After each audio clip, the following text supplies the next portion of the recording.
I was sentenced to 16 years to life, and for second-degree murder. I started my time about 91.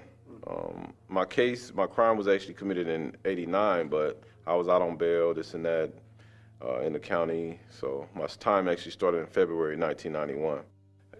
I had a lifestyle that was, just crazy. So once I went to the hole, during that time, it allowed me that break to just read, things like that. Because during the time you're in the hole, you're pretty much in solitary confinement, isolation. So pretty much the only thing you're going to be doing is either writing letters or reading. So during that time, I started requesting books. I knew I was going to be doing some reading, so I started asking the guys on the tier, as they call it, where we live. You kind of like shouting out of the cell block, asking for books or whatever. And so I ended up with an almanac, a world almanac. And in the world almanac, it had a section on religion. So I said, you know what, I'm gonna just read that. Because I was in search. I went to the hole, I messed up. I said, man, let me try to get myself right. Let me look at some things, right? Reassess some things. So when I started reading the different religions, Judaism, Hinduism, Buddhism, I was reading all these different things. When I got to Islam, as I read that whole section, it kind of broke down the pillars. It talked about the articles of faith and things like that. And it really was attractive. It made sense. It seemed practical.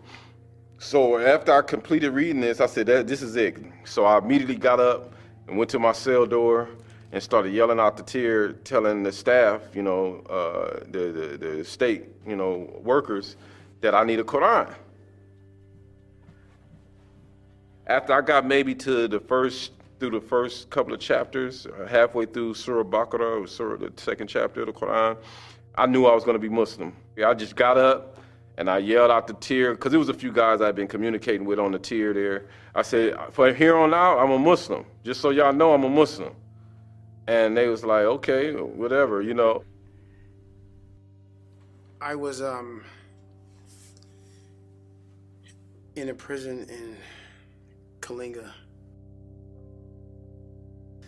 So now that I'm here in this hellhole, I'm like at the bottom of the ladder of life. And I need to find something that's gonna uplift me, I guess. That's what it was. Allah finally debased me enough to the point to where now you're at the point to where you're gonna hear me. When you find something and you feel that it's for real and you try to be serious, you do it the best you can. So that's what happened with me. And so I took Shahada, alhamdulillah, 1998. It was a trip. The journey for me was real good because I had been reading all these books. I had accumulated, I had read the entire volumes of Bukhari. I went through each volume. I was on the quest for knowledge. I just wanted knowledge. So every day I would try to seek out the brothers that I knew that was there, the inmates, among the Muslim inmates, and ask them for knowledge. Whatever they had, if it was learning the prayer, if it was the Arabic, whatever it was, I was like, give it to me. Give me some books to go back with. A year later, Yusuf showed up on the yard. And then that time, he really introduced us into studying fiqh. He was the one that really said, look, there's more to Islam than just, the 5 pillars. So that's when we set up this learning Jamaat and we started to educate each other. I felt like it was important that I teach the Muslims that were there, that would come in contact with, so that when they get out and go to their families and go to their community, they'll have something to offer. Or even if it's just themselves being, sound. We wrote to a whole bunch of organizations, a whole bunch of massages all over, and no one would answer us. Then we did get a letter back from Zaytuna. Actually, I was with Brother Yusuf when we got that letter back and everything. So, alhamdulillah, me and Yusuf sat for many, many, many nights together talking about, man, when we get out, we're going to do this, we're going to do that. But he had life, and I was getting out. And I actually got out in 2002. So right up to the time that I was leaving, he was just like, brother, Yusuf used to say, you the first one from our little Jamaat that's going to get out. And Saudi, I had been telling him before he had got out, before he had paroled, make sure that he goes to Zaytuna. You know, brother, make sure you get down to Zaytuna and find the brothers. That's basically what I said. Find the brothers. Now, we saw brothers come and go. We saw brothers, Muslims, leave us from that prison and say, oh yeah, brother, when I get out, man, I'm gonna put, they knew our dilemma, that we didn't have no outside contact with a lot of the masajid. So we were seeking this knowledge, man. We was hungry for this knowledge and we couldn't get it from nobody. And so like all these brothers that get out, they were like, yeah, man, I'm going to go to this place and I'm going to hook you guys up. I'm going to have people come back in here and write you and get you the material that you need. And we said, okay. And all these empty promises, the brothers got out, nothing ever happened. So Yusuf told me that, look, man, the core out of the core, I was the first one from the core to get out. And he just said, brother, it's up to you now. And I'm like, inshallah, man, I'm not going to let us down, And then I got out. I would have to say that the beginnings of Tayba started back in 2002. And I met a brother named Ansari Greenwell. And he was in prison. And he came out and he was studying. He was a group of dedicated students within the prison. They didn't have many resources, but whatever they had, whatever Arabic books on usul, books on fiqh, books on aqidah, they were studying them and really soaking them up. I said, hey, Rami, there's this brother, man, that I was in prison with named Yusuf, man. Look, he's like the alim for us in there. And what happened was I had this little fake book. This little book that I took notes with, and when I got out and got to know Rami and everything, and then one day I was studying, I was going through my book, and I was like, oh yeah, what's the dalil on that, Sheikh? I used to tell Rami, what's the dalil on that? And he was like, what's that book you got? And I was like, oh, these are just some notes. And then he went through my book, and he was like, where did you learn this? He was amazed. I was like, man, I learned that in prison. He was like, what? He couldn't believe it that this extensive little book of fiqh that I had. And he's like, man, you taught it? And I said, yeah, man. I said, I'm telling you, I'm with this brother named Yusuf, and we taught each other this, and that's how. Then I said, look, you really need to help this brother further his quest for sacred knowledge. So then he comes to tell me there's a brother named Yusuf Wiley who's in prison. He's leading a number of halaqas and teaching. So based on his questions, I said this brother needs to further his studies and have access to a teacher. So I started teaching Yusuf in 2002 through collect phone calls. That I would pay out of my own. It wasn't associated with any organization. So we kept that up for a number of years, and we studied a number of texts. The introductory fiqh through Ibn Ashir and Akhdari, the purification of the heart, Matarat al-Qulub by Muhammad Maulud, the prohibitions of the tongue by Muhammad Maulud, the Ajrumiyya and Arabic grammar, a number of other texts by Muhammad Maulud, the rights of the parents, the poem of reflection, the Adab of the student by Imam al-Zarnuji, also Mustalah al-Hadith, al-Bayquniyya, the studies in usul. And all of this, and along with this, also he's asking questions, and I'm responding to the questions, and so it's building up his studies, and then he turns around directly and starts teaching other people. And so then we founded Tayba Foundation in 2008 as an educational and charitable organization to continue this. By that time, he had studied all of his fard ayn to where at mastery level, and even fard kifaya sciences. And he was busy in teaching other people, also in his rehabilitation programs, and then in his own fight in his own legal battle to get out of prison. When he went up for the board review, and we were waiting for the response. This was in December, I believe it was the 21st. I saw some emails, and I was looking at some other emails. And I had just passed by the email on my phone from the Governor Legal Affairs Office. And then I clicked on it, and this is basically going to say like whether we've denied his parole or not, which means another 2, 3, 4, 5 years, and this process has to start again. So I looked at it, and it said the governor has denied to review the case, which means he's free. But as I'm reading it, I'm saying, am I reading it right? Am I reading it wrong? And so I went over and I looked at it, and it said, you know, it finally hit me that, okay, he's going to be free. And I went and I immediately went and I prayed Salat al-Shukr. And when I remember clearly having my forehead on the ground, you know, and at that, and it was a sajda that I've been waiting for years, to be able to, you know, to thank Allah for what He's done for us.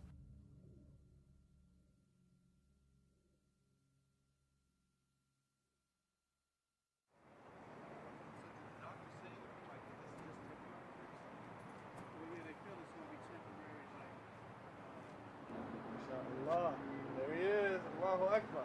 Come on, Asadi, you can do better than that. Come on, get the truck in here. Come on. Allahu Akbar. Allah. Alhamdulillah. Alhamdulillah. Yes, sir. Alhamdulillah. Yes, sir. Alhamdulillah. Alhamdulillah, brother. Yes, sir. Together, brother. We said it was going to happen. Alhamdulillah. Alhamdulillah. Alhamdulillah. Alhamdulillah. Yusuf. Alhamdulillah. Yes, sir. Good, brother. How you Yes, doing, sir. man? Yes, sir. know everything's Alhamdulillah. surreal right now, Yes, sir. huh? It is. Oh, Yes. oh, After 21 years, you know. Mashallah. Alhamdulillah. Alhamdulillah. How you doing, sir?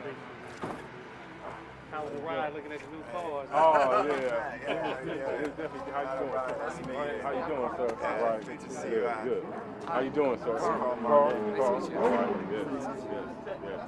Well, it's just not real yet, you know. Like I'm still in the dream, you know. Yeah, like I'm still in the dream, you know. But it's a blessing.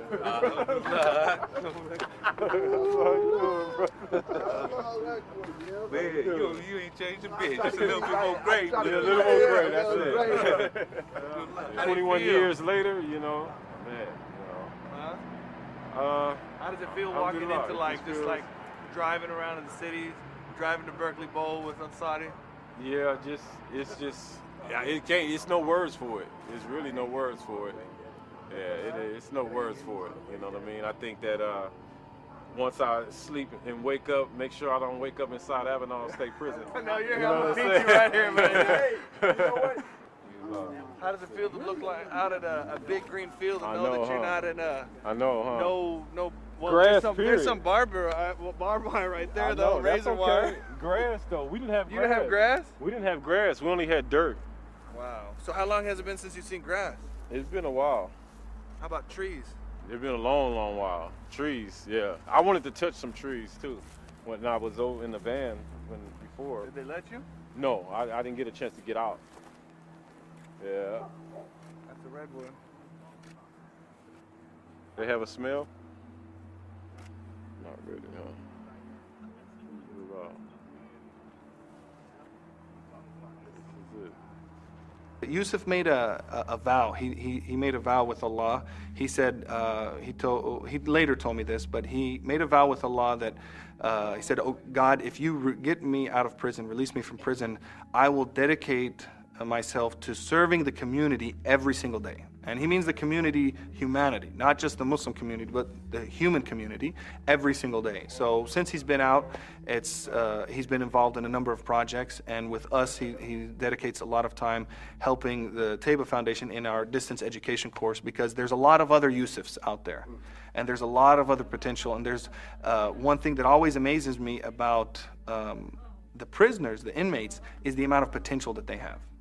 And you know, we see whether it's questions of fiqh or understanding of tafsir, Arabic. You know, we get I see their work in Arabic and their writing in Arabic, and they're all doing this in the confines of prison and with extremely limited resources.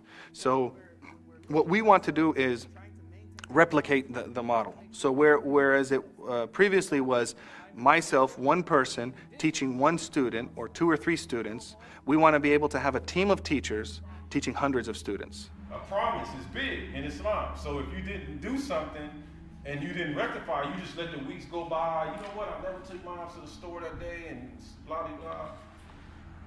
Did you ever call mom and say, you know what? I apologize. I know I promised to take you to the store last week, and I didn't even get around to doing it. That you got to make time for that. You asked about the letters and can one person handle it? And really, when you open a letter from an inmate, it's not really just read the letter, respond to them. You're opening into the life of a human being, and a life of a human being that really feels forgotten. A lot of the Muslim inmates feel forgotten in the Muslim community. They identify themselves as part of the greater ummah, but they don't have a connection to them. You know, even if they send out mail to organizations, those organizations and masajid, especially if they don't have a prison outreach program, they're not able to respond. So you're getting a person that's been writing for years and years and not getting a response. The Muslims didn't embrace them, so they wrote that masjid in their neighborhood that they was paroling to, but that masjid didn't write them back. So going in there now, hey, y'all didn't get my letter, you know.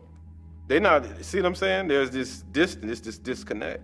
Because you can see we just get stacks and stacks of letters, and each one is going to involve a lot of care and concern, because if they don't get a response, then it's as if they feel, well, just one more time, here's another organization we've written, and they haven't written back to us. So when I read the mail every Friday, and we set up all of the mail to be responded to starting on Monday. So when I'm sitting there at my desk and reading these, one time it struck me, just reading letter after letter and hearing people saying that they don't have any there's nobody responding to them. And I asked another brother who was in prison, I said, did it ever feel when you were writing organizations that you were like stuck on a desert island, putting a message in a bottle and throwing it out there and just hoping one day that it'll float to somebody and that one day somebody will open it and actually be able to respond? And he said, that's exactly how we felt. So every time I open those letters, it's like opening a message in a bottle, and just somebody just with a hope and a desire that just wants to learn more about their faith. This is where my prison outreach started.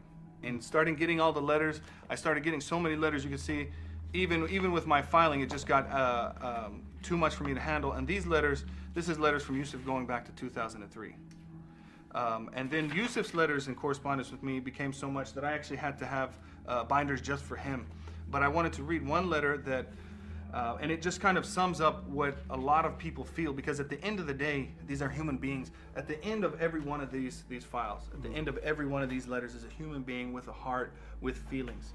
And so this brother writes, he says, Alhamdulillah, the ugliness of this prison and my imprisonment is balanced by my ties of Iman and Islam to you and other mu'minun. The harshness of my existence is softened by Allah's mercy manifesting itself through you and the mu'minun. Alhamdulillah, alhamdulillah, alhamdulillah. May Allah Ta'ala bless you with new and illuminating insights and guide you in piety and righteousness to success in this life and success in the akhirah. Inshallah. First and foremost, the Muslims have to understand that the brothers inside are genuinely Muslim. I think that's the biggest issue, especially for them inside. They feel like the Muslims in free society don't look at them as Muslims. I think that's the biggest single thing that the Muslims need to know out here, is that, you know, they literally believe that the Muslims in free society don't consider them genuine or bona fide Muslims. Therefore, they don't help them. You want somebody coming back out that's still a thug or a gangbanger or revert back to his old lifestyle, hustling and being a difficult neighbor to you, or somebody that gets out that's generally, you know, Muslim and that has Allah subhanahu wa ta'ala in their heart, and they're connecting with a community that cared about them while they was in there. You see what I'm saying? Alhamdulillah, I'm trying to do the work, and, you know, like I said from the beginning, the last talk that I gave while I was inside was service, ubudiyah, and ubudiyah from the standpoint of to Allah, but also to humanity, the rest of humanity, you know, and I think that as long as I stay in that mindset of being of service, that everything else is going to fall into play. We are the Ansar. We're the helper of the people, man. And that's all we want to do, man, is help people. That's all I ever want to do, you know, is do the best I can to help the human being. So I think to support an organization like this would actually benefit society as a whole, not just the Muslim community, but society at large. A number of Muslims in prison, they refer to themselves as the forgotten believers. And so what we want to do is to bridge the gap between our Muslim brothers in prison and the community that does have concern for them if they knew about their situation. But in a lot of situations, they just don't know. And so we just want to remind them to remember their forgotten Muslim brothers and sisters in prison.